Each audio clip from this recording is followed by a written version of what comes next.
Bien, muchas gracias, ya estamos de vuelta. Le recuerdo el teléfono directo aquí al estudio, 920-6893. Vamos a platicar con Sácil Moguel Mansur, ella es directora de Protección contra Riesgos Sanitarios, COFEPRIS.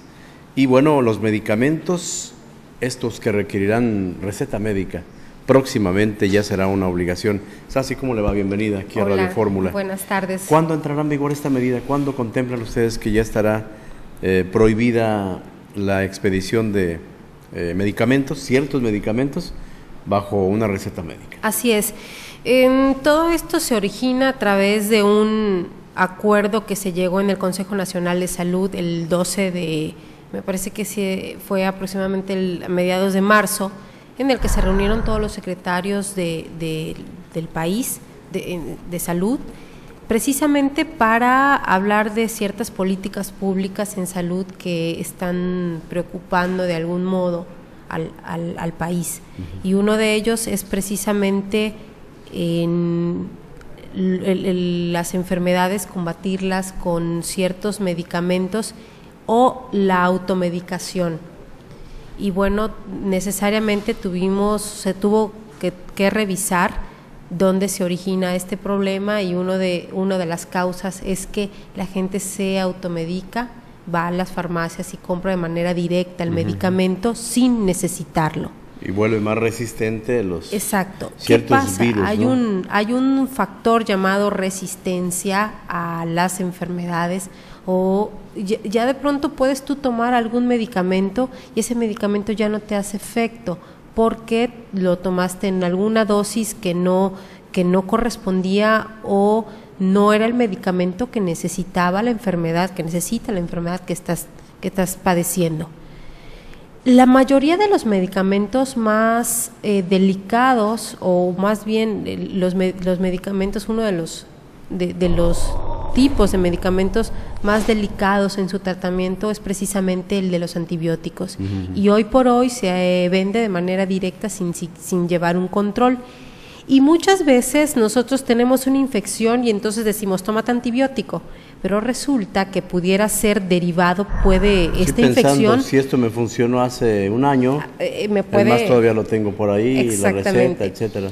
Pero puede ser que esta misma enfermedad haya sido ocasionada por un virus o haya sido ocasionada también por una bacteria, que son dos cosas distintas. Y el antibiótico, bueno, funciona para una cosa, pero a lo mejor si es un virus, podrías tomar un antiviral. Ese es el tema. Para antibióticos, de manera específica. Y entonces han decidido, en este caso, exactamente, que han decidido emitir un acuerdo, que esto entrará, yo creo que se estima, que nos han informado, en unos 15 días. Es un acuerdo en el que se prohíba total y rotundamente a las farmacias vender antibióticos sin receta médica. Ahora llevarán un control exacto todas las farmacias para la venta de este medicamento. La gente tiene miedo de quedar en manos también del médico, es decir, de cada vez que lo vayas a ver, te va a expedir una receta y te va a cobrar, como si fuera una consulta o una consulta. Así es. Hoy por hoy entiendo que también se están también estableciendo algunas líneas de atención de manera más sencilla, más directa, más ágil, para que la ciudadanía no sufra también por este aspecto. ¿No se estará abriendo la puerta para otro acto de corrupción, es decir, que alguien en su maquinita está expidiendo pues recetas? Ay, eso no lo sabemos. Con la firma del doctor fulano de del tal. Del doctor y resulta que no. Exacto, y con eso sí, hay parar. Esto es México, finalmente. Digo. Exactamente, pero somos además pícaros por naturaleza. Así es, sí, pero más que otra cosa. Tenemos hoy por hoy, estamos generando algunas herramientas en la Dirección de Protección contra Riesgos para hacer frente a esta nueva instrucción que ahora sí que se emite de manera federal. ¿Qué van a hacer con las farmacias que infrinjan la ley? Bien, pues la instrucción es muy directa por el comisionado federal, por el licenciado Miguel Ángel Toscano, es si no están cumpliendo y si tú detectas después de la verificación que una de las farmacias están vendiendo los antibióticos sin receta médica, procederá a la clausura inmediata. Sí, esa es la instrucción. Esa es la instrucción. Entonces, ¿están esperando la orden federal y la publicación de esta medida? Así es. Para entrar ya a la revisión de las farmacias.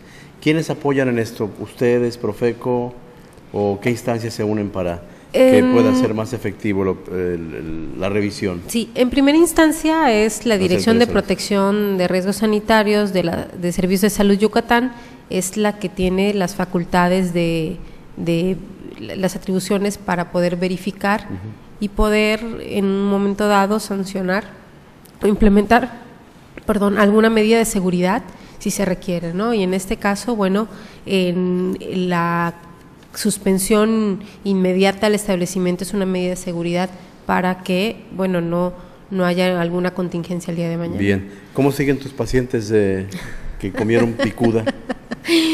Pues tenemos la información de que hasta el día de hoy están afortunadamente fuera de algún problema. ¿6 u 11?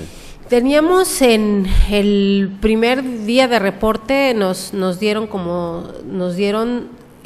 5 personas reportadas con ciguata, y luego al día siguiente o 2 días después nos reportaron 6 más, después fueron… Del mismo expendio del mercado, ¿no? Del mismo expendio, así es. ¿Qué hicieron con este expendio? Hoy por hoy está suspendido por algunas cuestiones sanitarias, así es. Por ahí lo agarraron, pues, porque ya habían detectado que cocinaba picuda cuando pudo o sabía que estaba infectada, porque dicen los mismos pescadores que es visible cuando viene afectada, ¿no? Exacto. Hay algunas teorías, o sea, es justamente lo que se está analizando. Hemos estado con algunos otros comités precisamente analizando el tema, y en algunos casos la picuda sí manifiesta bajo las escamas alguna aparición de sangre, y bueno, la carne se pone más blanda cuando es un poquito, la carne de la picuda es un poquito más dura, más rígida, consistente, ¿no? Exacto. Y en estos más o menos lo que puede manifestarse, pero no tenemos muy claro estos aspectos exteriores. Lo que sí es un hecho es que en el caso de la ciguata, los reportes científicos que tenemos es que no representa, o sea, no tiene ninguna manifestación externa el pescado en sí, sino que tú lo ves y puede ser que lo consumas, o sea, puede ser que lo ves y esté totalmente sano. ¿Eran 15 días de dejarlo sin venta este tipo de pescado, o ya pasó el tiempo, se levantó esta restricción? ¿Qué ocurrió con esto? Bien.